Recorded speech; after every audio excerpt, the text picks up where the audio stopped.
DFW Metal Mayhem, the most podcast in the Metroplex, and today is a very fun episode for me because I'm now actually getting around to all the thrash bands, but the Ice Dragon has awakened. I brought on fucking Insinnerator. Yes, sir. Guys, how are you? No, we are alive. Doing good. Hell yeah. Yeah. Guys, introduce yourselves and what you do in the band, please. I'm a Brutal Ben, and I do the bass and the vocals. One speed and playdrums. All right. So, this is a two-force, unfortunately, but I did talk to Atomic, and I hopefully I can have him on for like the future, like one-on-one episodes on one. Oh yeah. Shout out to Rob, even though he couldn't make it, man. But dude's a beast. Yeah. Beast in everything he does. Yeah, it's fun. So, let's get the 101, like the history of like the forming of and all that, like. So it's Christopher's band. He started it in 2006 when he was in high school, and I guess I was in high school. I joined the band probably it was right before I graduated high school, so 2007, like somewhere around there. I mean, I know I was in high school at the time when I first started jamming with them. And then it wasn't long after that Juan joined. And then we first started having practices at Christopher's garage. Oh shit. Yeah. So it's like we kind of showed up when he already had like material for everything.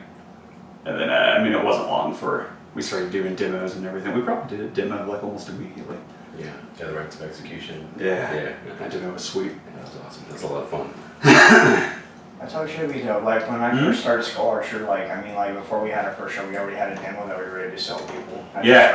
It's like four really raw, just gnarly songs on fucking it was dollar. raw. It was just a microphone in the middle of the room. Yep. You know? And it just all my do cymbals the best with what you can. All my cymbals were broken, like cracked. Damn. Cracked That to was shit, awesome. and like it sounded terrible, but Right. yeah, it was so raw. Yeah. But that's thrash metal though. Like, It's about having fun, dude. I've always said, man, like if you're gonna do a thrash demo, it has to be nasty. It has to be raw. It's not meant to be pretty. Yeah. And I don't know. You look at bands going in for me personally, I kind of felt like demos for thrash was for me personally was like really prevalent and king around like I personally say like 87 was when 86 is considered the golden year of thrash. Uh-huh. No doubt, but like 87 is when you had all these just really badass demos that were just being popped out all over the place. It was like at the time where you went to like I don't know, I wasn't fucking born at the time, but like you go out and like a CD warehouse type deal or something, and these 8 bands just threw their demos here. Yeah. And it's like you just fucking pay like $1, or if it's it's like 40 cents. You walked out, you fucking listened to it, like little fucking tape in your car or some shit. Yeah. And I believe I'm trying to remember. I think Toxic, TOXIK, released something around that time. I could be wrong, but I remember they released a demo around somewhere around that time, and I remember getting a copy from my friend like that, and I guess his dad bought it when it came out, and he gave it to me when I was like 13. It was like, holy shit, what is this? Yeah, right. My mind, that's definitely a golden era for demos, man. Like it's like that little bit when thrash was like in its golden era and before death metal. So all the demos leading up to that, and then there's a lot of good ones. Some of those are considered demos that rightfully could have just been like EPs. You know what I mean? There's one of my most favorite demos is probably Ghost Story, and I think they're from Atlanta, I believe. But it's just a band called Ghost Story, and I think they just have 2 demos. But man, they are fucking phenomenal. It's like every member in that band is just great on All Friends. That and probably the Arachnid demo. Yeah. I forget where they're from, but man, that demo is loud and it's awesome. Yeah, I remember talking to Atomic a bit about just how deep it all goes, Yeah. It's like how underground it all goes to. Yeah. Because like I actually had someone message or send an email to our band email. And they're like, "Hi, I live in like Sweden and I listen to your demo on YouTube." Yeah. I'm like, "What the fuck? Yeah, I know, it's awesome. I like thrash in America." I'm like, "Fuck yeah, Yeah. yeah." Yeah, it's kind of wild that it's just so accessible now. Yeah. You know, I mean, we really are pretty lucky that we don't actually have to mail fucking cassettes or, you know, something. Yeah, well, yeah. It's pretty awesome. Don't have to run to the post office like 4 times a week Oh my to god. try to move your music around. Yeah. But shit, man, like bands that did that though, man, like back then, I guess it was just easy to land like record deals and stuff. I mean, it wasn't as saturated back then, obviously. And when bands like, you know, Testament and Exodus were doing their thing, you know, they were just bumping shit out. You know, that was when everyone was like, "Holy shit, what is this entire fucking style of music that's like making people want to like bash into people's heads and all that." I know. But like, I don't know. And now seeing everything like kind of form together, like from what it was with like the Big Four, and then the kind of hard times it kind of faced in like the mid '90s, and then coming out to the new wave where we're just having bands just from the fucking grinder, like Municipal Waste, Lich King, Havoc, or just tearing the world up right now. Yeah, and I mean that's honestly the best thing going back to how accessible music is, and we don't have to run to the post office 4 times a week, is that now people can just make the music that they want to make. You know what I mean? And it's like, I mean, thrash may not be someone's thing or something, but it's, you know, it's Lich King's thing, and they can do that, and they can find fans a lot easier now. You guys are actually like pretty tight knit with those guys. Dude, Lich King's awesome. Yeah, like the last show y'all played was actually October in Wits End with Lich King. It was a fucking nasty show, like from start to finish. So much fun. I think so it was awesome. I think it was Maldivera, Chemicals. I think you guys were on right after that, and then Hidden Intent from Australia, and then God, all the way from Australia. Yeah, that was awesome that they got to come up and play. Hell yeah, they're really nice people too. It was really they were fun. And everything. And fucking Lich King, that was probably the most brutal pit I've ever been in. And because it's just so much fun, man. Yeah, no, like so it's like people who don't know like Wits, and it definitely wasn't built with there's gonna be people who are gonna like mosh here in mind, because the floor is probably like the width of this room. Yeah, for the actual washing. And just going back, maybe like 3 of this room going back is the length of it. And the thing is, like, there's like a rail on the left side. And holy shit, I hit that rail so many times. I hit that rail so many fucking times in the pit. That was a wild show. Yeah, it was, because that was so wild. I think there was like a girl who took her shirt off, she's like whipping the fuck out of her shirt, and like some dude just shoved her, made her eat massive shit. She woke up and her fucking like right hand was just dislocated. Yeah. Like, well. And the owner called like an ambulance, and it was like then someone had like a bloody nose or something, and they were like, "Nah, just keep the ambulance here. It'll be cool." Yeah. And I was like, "It's tight." Shit. That's war memories of the Fort Worth Metal Fest for me. Yeah, no, that was a fun one. Well, I think it's straight. It'll be fun. Yeah, I can breathe. That's all. That's all that matters. But going back into it, one thing I did want to bring up, and I'll bring it up very briefly because I definitely want to keep it on as much of Insinnerator as possible. But Ben, you're one of like the longest standing pit bulls right now. Like you've been a member for about like what? About a decade? Around there? If you count the time I was a prospect, because I prospected, it's like sometime around my sophomore year. I know I was 15, and like Alex was, he's older than I am, so he was like 16 or 17 at the time. Because I mean, he's just a little bit older than I am. Yeah.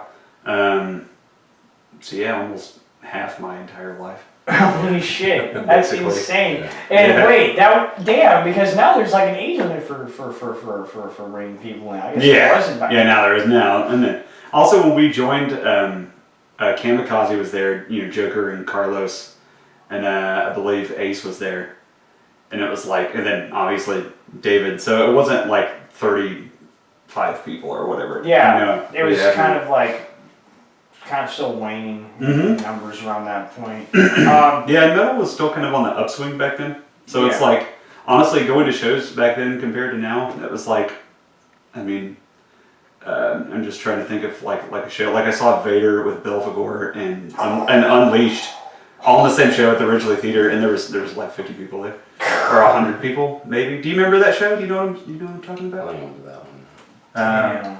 It was just one. I know it was like Vader and Belphegor and Unleashed. Those are the 3 ones I remember. But it's like, dude, if that show came here now, like it'd be fucking wild. Yeah. You know what I mean? Like it'd be at Gas Monkey and it'd be fucking off the hook, dude. Yeah. Same with Cannibal Corpse. Like, I don't know. I honestly think Trey's is way too small of a venue for that. But Oh yeah, no, when we went to Campbell Course last time for the Pit Bulls mandatory for that one, it wasn't a pit, it was a washing machine. yeah, Like yeah, it was honestly, like I know.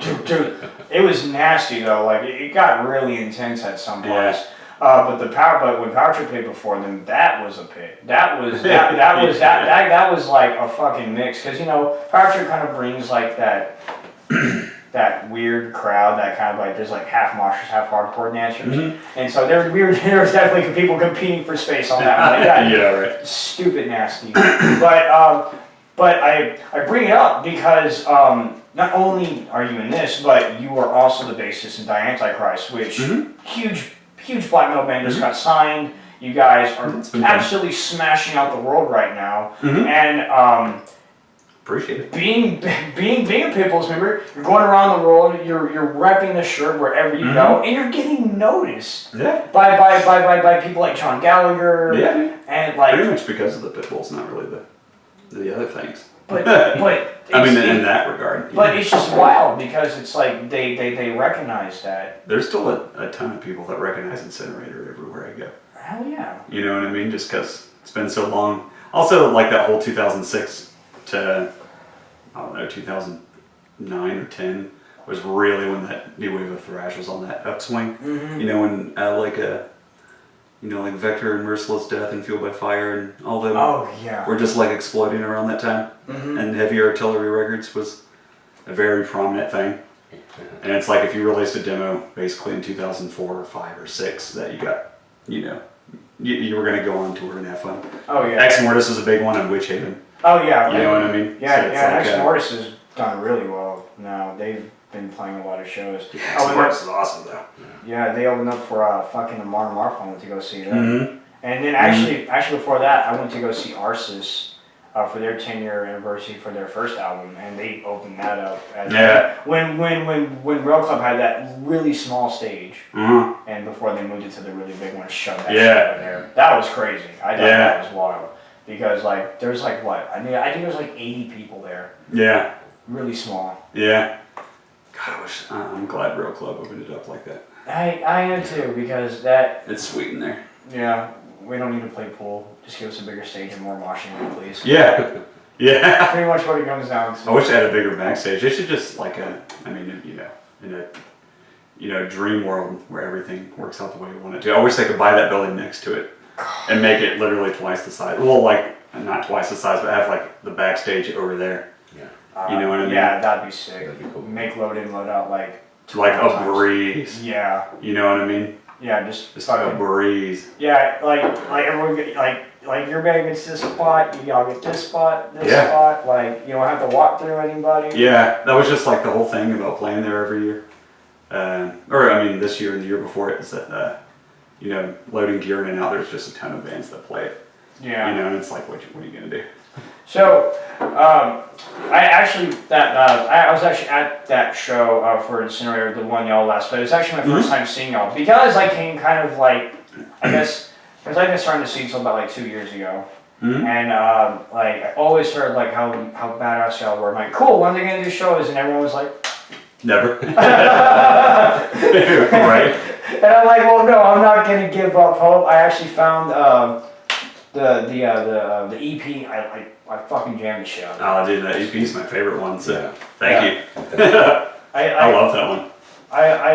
I love the theme of it because, especially the logo, because I realized when I gave the logo to my guy to make the intro video, it definitely reminded me of like old school like kaiju movies. You know, like like where like Godzilla like in like a really fancy fucking brutal looking writing, and like the Japanese like translate under it. Yeah. It was like holy shit. And so I told That's what him, we need to be, dude. Insinnerator is like the Japanese translation. Because I sent him the logo, that's your cover photo, and I'm like, dude, this is sick as shit, you should totally do this like a kaiju opening. And he totally did, and it worked out. Awesome. Nice. Shout out to Nicky. Thank you again for the intro, and for all the intros you do, because they're amazing. But I think my absolute favorite thing seeing you guys is the energy that you fucking bring, because at the end of every song, you just Ric Flair the fuck out of it. Oh yeah. Woo! That's actually, dude, I've got plans for that. Like for real. Like my dream is to have like part of a ring, not on the stage, but in the front of the crowd, so people can bounce off it. Holy you know what I mean? shit. But it's also like, how am I going to do that without bolting it to the floor at every venue I go to? Well, you know what I mean? So that kind of sucks. We'll figure something out. Yeah, dude, that would be tight. But I want to like, because I mean, there's a lot of themes in Insinnerator. We got like an ice theme, you know, and definitely when we're actually playing the music, just like keep the lights low and the blue lights on, you know. But dude, I mean, the wrestling thing can be so much more. You know, it's like, even though it's such a thing now, like we could do a lot with it. Yeah, and I mean, you know? The metal scene is definitely very prominent in the wrestling scene too. With like Joseph, with like the whole. It's because it's fun. Yeah, like the metal club shirts are selling like fucking fire. Yeah. You know, like I think like most wrestling forums on Facebook at least have like 50 of the people from the scene on all of them. Yeah. Like it's crazy. Like like when Raw and SmackDown comes here, I have my newsfeed people already there checking this shit out. Like I'll bring my dad for the first time or something like that. It's fucking sick. Yeah. Like I don't watch it anymore, but I remember watching it growing up, and that's like kind of like one of the inspirations that got me into martial arts. Which is, goddamn, I just want to like, I know I can't do that to somebody, but I would totally like to like sweet chin music somebody. Yeah. That'd be pretty sick. Yeah. But I don't know. It's just one thing I've noticed is just like when it comes to your sound for thrash. What I like about the scene in general is like every thrash band is definitely different from each other. Like we're not like, none of us are cookie cutter. Like Kim and Cost is different from Exploder, and Exploder's different from Electric Vengeance, and they're different from us, and we're different from you. Y'all are different from Beer Break, and et cetera, et cetera, et cetera. So like it's like everyone gets like all these different tastes and licks in our scene. And one thing I really think about you guys is that you guys, in my opinion, do have like the most like new wave sound out of all of us. But you can definitely tell that there's also like some hints of like the old school influences, like some of like maybe like the Exodus. I personally heard some Onslaught, or maybe Twist of Forbidden. Yeah. I don't know. Oh, absolutely. Sacred Reich. Especially like on the first one for sure. Oh yeah. Yeah, for sure on that one. Yeah. I was actually talking to Atomic about it the other day, where I'm like, God, you know, all these like all the thrash bands back in like the late '80s that were doing the nice singing melodies while with all these crazy riffs, like Onslaught, In Search of Sanity. Yeah. That album where they did that, or Morbid Saint did that too. Oh, Morbid Saint's a big one for me. Yeah. I love Morbid Saint. Solstice definitely did some of that, and it was definitely a lot of fun when they were doing it. I mean, it was just like Forbidden did that too.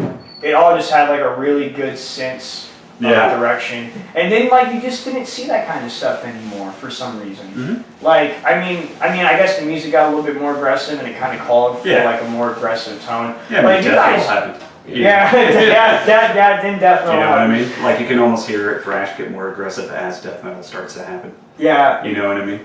Pretty much. Everyone's just trying to be faster and, you know, angrier. Yeah. So I guess one thing I want to get into is like your influences. Like I guess for this project, like who's like your go-to influences? Like for like the sound, the style that you guys do. For like all four of us. I don't know if.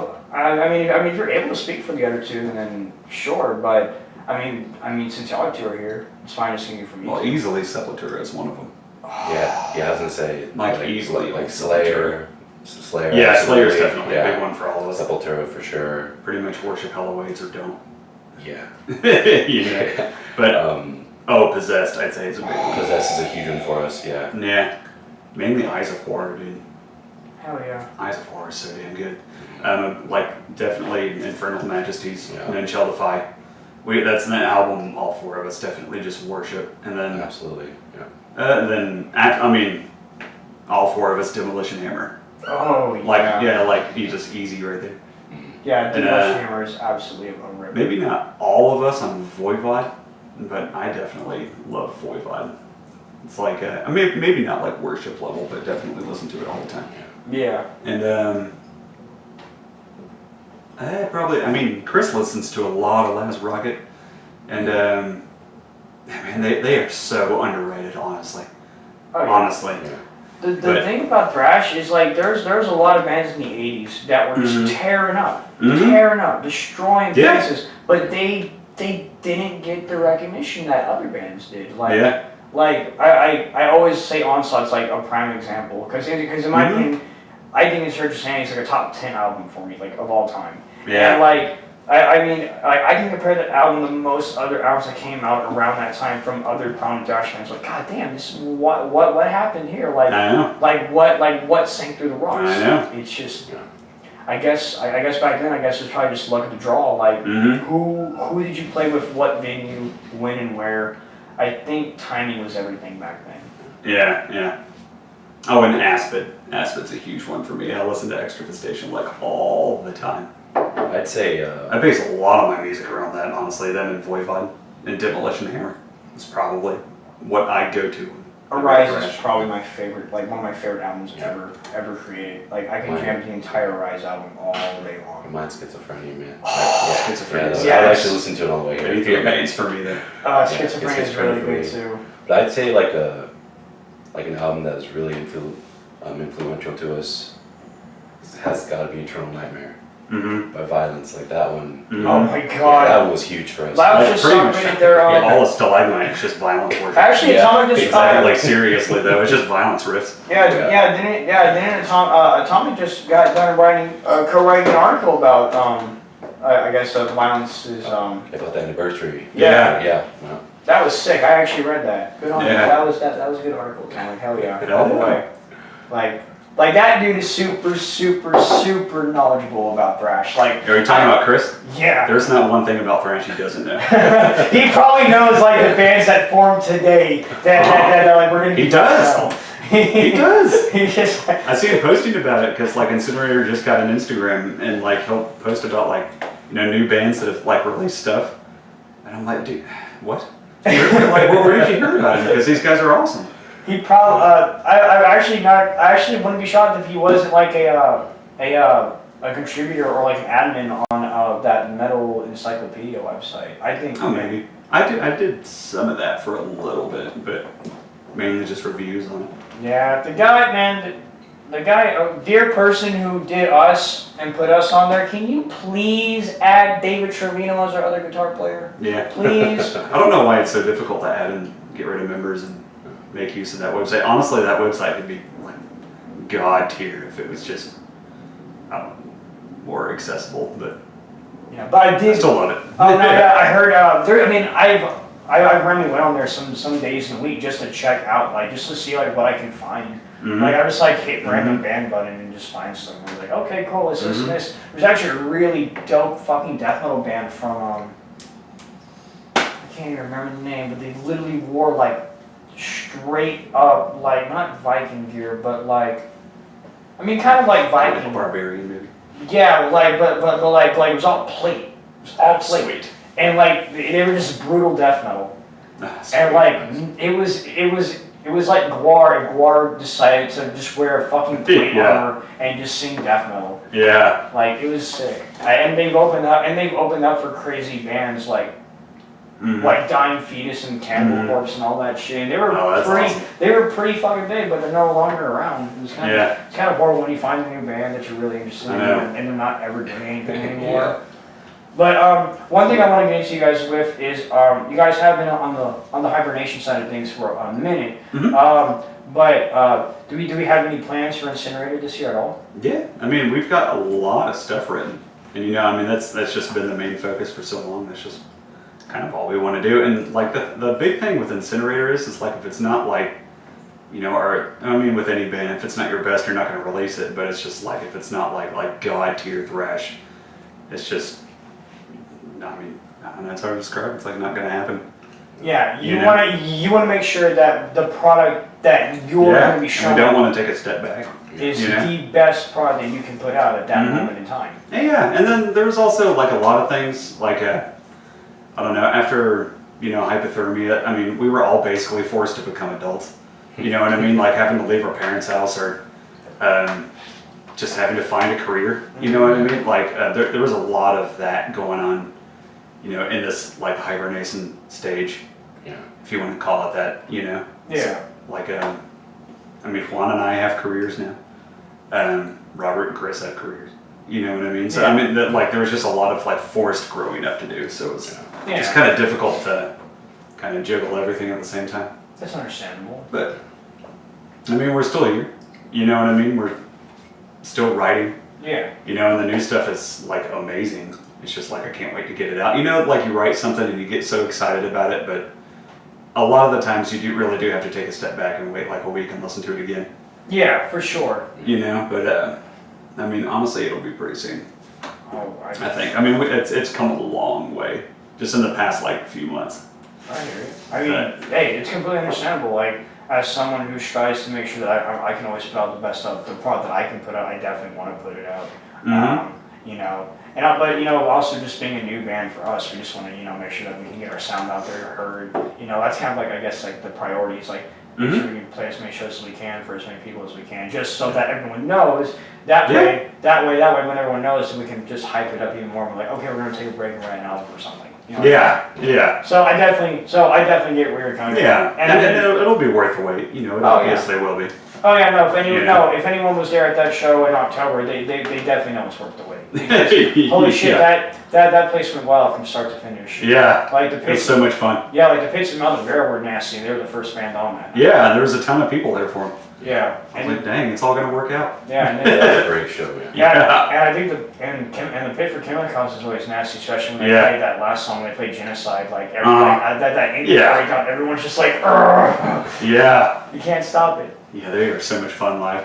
And then, but no, like it's as I said, I think the Lich King pit was like the most brutal pit I could ever. Yeah. And everyone wants to see Lich King. Like they really do. Like there's so much fun live, and the music is just fun to listen to. Like they're definitely on my bucket list of bands to open up for. I would definitely. Oh hell yeah. I would definitely open up for Lich King in a heartbeat. I'd fucking open up for them in a fucking Sonic or a fucking Subway. Let's go.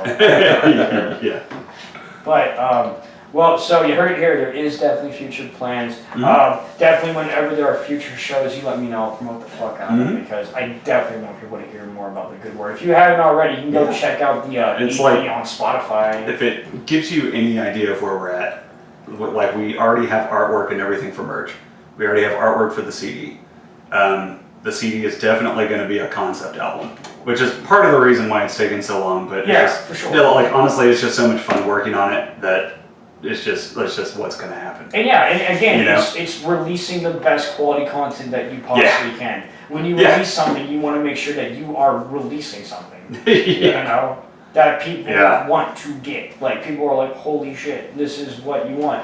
I think Legend Vengeance is a good example in this one. Their first album, I think, was like what? Yeah, right. I mean, like, a minute.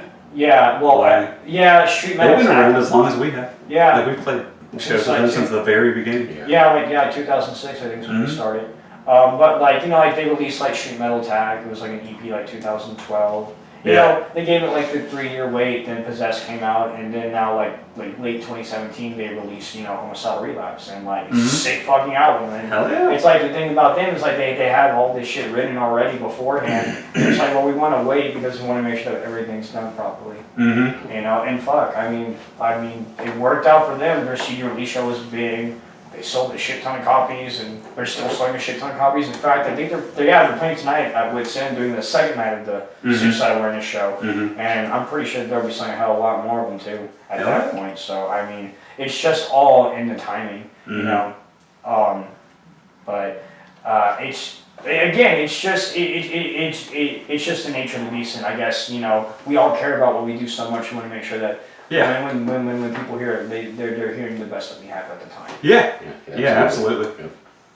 Yeah. Absolutely. Guys, I just want to again thank you guys for coming on. It was a lot of fun. Like Insinnerator was on my bucket list of bands to have on because I'm a fan. Like I definitely dig the EP. It's fucking great. Guys, next episode is going to be kind of fun. If y'all don't already know, I am throwing another house party because I can't get enough of this shit, apparently. I love picking up after your fucking beer cans the next morning. But it's going to be my birthday show. So that will be July 6th. I'm having Release the Fallen, Beer Break, KTCM, which is a 3-piece thrash band from Houston. Awesome. They're fucking amazing. They're awesome. Yeah. Jake is so good. Like drummer singer hybrid is sick. Yeah. Like God, I wish I could see more of that around nowadays, but it is hard, so I get it. And Combat. So I mean that's like 4 bands where you're just going to lose your legs to all night. 1-door garage mosh pit. It's gonna be a lot of fun. Come out. Next episode, I'm going to have Release the Fallen on, and we're going to just talk and promote the show, get some of their insight on everything. It's going to be a lot of fun. But guys, again, thank you for coming on. I appreciate it. Thank you for having us, too. The Ice Dragon has awoken tonight to come on the podcast. And this has been DFW Metal Mayhem, the most brutal podcast in the Metroplex.